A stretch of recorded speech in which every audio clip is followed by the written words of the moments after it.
Well, you're assistant head coach now? That's what they say. How'd that come about? I think that's just through conversations between me and Coach Pry on, what I aspire to be eventually in my career, and is also trust, belief, growth, and loyalty. What changes with you in that role? Do you sit in on more stuff? Does he ask you about more stuff? How does that work? Yeah, we're working through that. I think that's, me being involved a little bit more on the side of leadership council, just me being in front of, different people. Is that, Wid and John Boleyn and Danny White, and, being another eye and set of ears for Coach Pry. So you say that's a long-term goal to be a head coach. Yeah. How do you get to? I mean, I guess there are different paths that you can take to get to that. Go a coordinator route, but this probably helps, I would imagine. Yeah, and I think the most important thing is I just want to be where my feet are. I just want to make sure I'm coaching the receivers to the best of my ability and recruiting the footprint in the state of Virginia and make sure my guys are being developed. That's first and foremost, and I think anything beyond that Coach Pry feels he trusts me with, I'm willing to do. How much does it help that J.C. Price is associate head coach or assistant head coach? I guess you don't have to take on all the responsibilities of an assistant head coach. It's just a group of guys that Coach trusts and believe in and is being loyal to, and J.C. has a really unique perspective and his view being an alum here, and obviously taking over the team, doing the coaching change, and being a veteran and coaching. And it's always just about upward mobility and being able to learn and grow from guys that you're around every day. Do you feel like you have, like, your offensive recruiting coordinator, position coach, assistant head coach, do you feel like you have to change hats every day, or is it just focus on what your main responsibilities are and then try to gradually bring you into assistant head coach? Yeah, I'm just going to continue to be who I am. Being who I am has gotten me to where I am right now. I'm not going to change. I'm going to be transparent. I'm going to be honest. I'm going to be passionate about what I do, whatever that is. I'm going to make sure my guys are being developed. Continue to recruit as heavily and relentlessly as we can. Like nothing changes other than the title. When did those conversations start with Coach Pry about this role and what you aspire to be? I think it just happens throughout conversations on the road, or just when you have them in personal time, recruiting. And it's always good to have a goal on what you aspire to be in 10 years and 5 years, whether you're a coach or whether you're a player. We all have goals that we want to work towards, and that's always been a goal of mine. And I just appreciate Coach Pry and Wid and John Boleyn and Danny White believing me enough to award me with that opportunity. When you're watching somebody or trying to get those skills to be a head coach, what do you notice is different between what the head coach does and what you have to, or how you talk or how you coach as a position coach? I think it's pretty neat that I've had a chance to work around or with, whether coach or player, a really lot of established guys and veterans in the coaching profession. And you want to be able to pull a little bit from every single guy that you've been around, and that's offensive coordinators, that's defensive coordinators, that's assistant coaches. But at the end of the day, Coach Pry is a really big believer in doing it his way. I think that's something he's always said. He wants an opportunity. When he got his opportunity to be a head coach, he wants to do it his way. And that's something I really believe in. That's something that I model myself after. And, like I mentioned, I'm happy and I'm excited and I'm blessed that him and I are both aligned. You worked with Ricky Ronnie, I believe, for a year. Yeah. Came from the same coaching James Franklin tree. Yeah. What did you glean from him? A lot of similarities, but very different as well. Ricky was an offensive guy. Coach Pry is a defensive guy. Obviously, a lot of similarities for both from Penn State and Coach Franklin. All three really, really good coaches in their own way. They all three are very organized and detailed. It's just the ins and outs and the day-to-day work and schedule and office that you just kind of learn, and that are a little bit different, but all similar in a lot of ways, but all really three really talented coaches. When did you realize in your coaching career that you wanted to aspire to be a head coach? I think that's something that gradually happens. I've never really sat down when I first started coaching. When I first started coaching, I just wanted to be the best coach that I could be for my position group. And I think the longer you're in it, the more you just want an opportunity as time comes eventually to have a chance to run your own program. But like I mentioned, man, I'm really just where my feet are right now. I'm the receivers coach first. I'm recruiting second.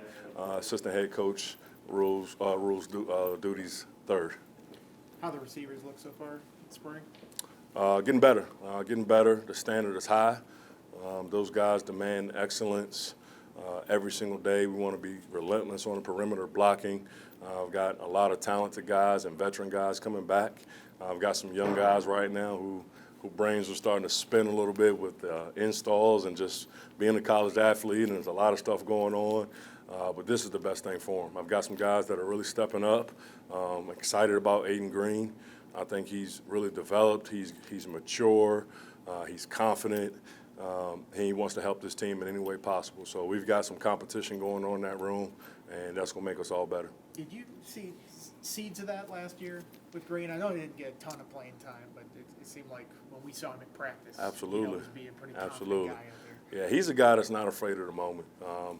He's a guy that wants more, that's aspiring to be more. I actually moved him inside to play a little bit of slot receiver just to really evolve his game. So he's taking reps behind Jay Lane right now, and he's learning the ins and outs of playing that position from him. But he's a guy that has a really good feel now, finally, for the offense, and now that's allowing him to play faster. So when you know more, you can play faster, right? When you're confident, you can play faster.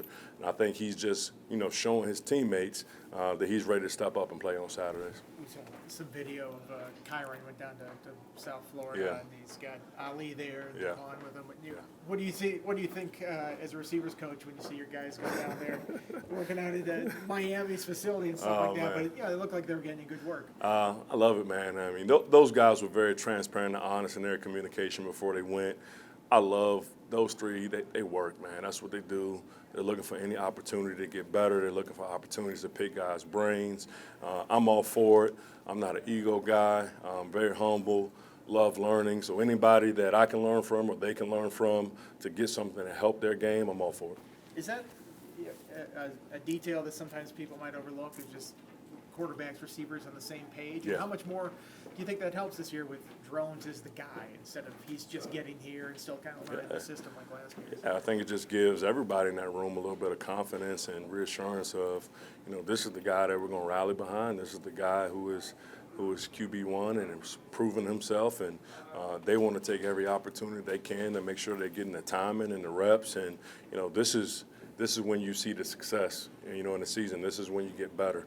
This is when those guys have an opportunity to put one foot in front of the other and make sure that it's all a part of raising the standard of what that room is and what the expectations are. Right? If you want to be all conference, if you want to win bowl games, if you want to win the ACC championship, right, we got to win phase 2, and that starts right now with what we're doing every single day. With Ali going down there to Florida, was that a sign that he's really itching to get back out there after what happened last season? Yeah, I think it's great for him. I mean, I think I may have told you guys, this will be Ali's first full spring practice since he's been in college. Being healthy going into it. He's had a chance to go through winter. He's had a chance to now go through a couple spring practices. So it's about kind of getting the kinks out. But it's also about he's got some stuff to prove. He's still got to prove himself. And I think he knows that. I know that. That's the message to him. Ali is humble enough, and he's a hard worker, and he's an intelligent player. But he knows right now, right, I played one game. All right, I played one game. All right, so I got to go out there every day and prove myself to my coaches and my teammates. I think we're talking to Jalen Lane here to come up after you. What have you seen out of him this spring, and what areas do you think he can really take a step forward in? He's gotten stronger. He's gained a little bit of weight. I think he's pushing about 200 pounds right now. He's becoming more of a vocal leader. Just great opportunity after practice. We usually each individually have a chance to speak to our guys, and him and Quan just grabbed the guys and they took them over to the side and they had a message they wanted to say. I love that. I love that because when you have a team that's player-led versus coach-led, right, now you're in the right direction, right? So it's those guys pushing each other instead of us always having to be on their butts and pushing them to do this and do that. When the demands come from your peers, it's a different feeling. Is that something you felt like he would have been comfortable doing last year? Is that he's been here a year? Yeah, I think it's it's a feel of all three of those transfers, man. I think they were a little hesitant to really step out into that leadership role last year, being new guys and being transfers, and they were welcomed with open arms. So it's not that. I think it's more so they wanted to make sure, hey, I'm going to prove myself of who I am as a player, as a worker, all right, and now I can really take that next step into the leadership role and expand, what I am and who I am to the program and the team. Stephen Gosnell, I know he's not dressed, but it seems like he's moving around pretty well. Is he progressing where you guys hope he would be? It's hard to keep that dude down, man. Him and his brother, they're fighters, they're grinders, they're workers. I can't say enough great things about just who he is as a person, who he is as a player, what he means to that room. He's really the glue guy. He keeps us together. He keeps us all focused. He's a quiet leader, but he's a leader in his own right. So just seeing him up and moving around and being involved is awesome for us in Virginia Tech football.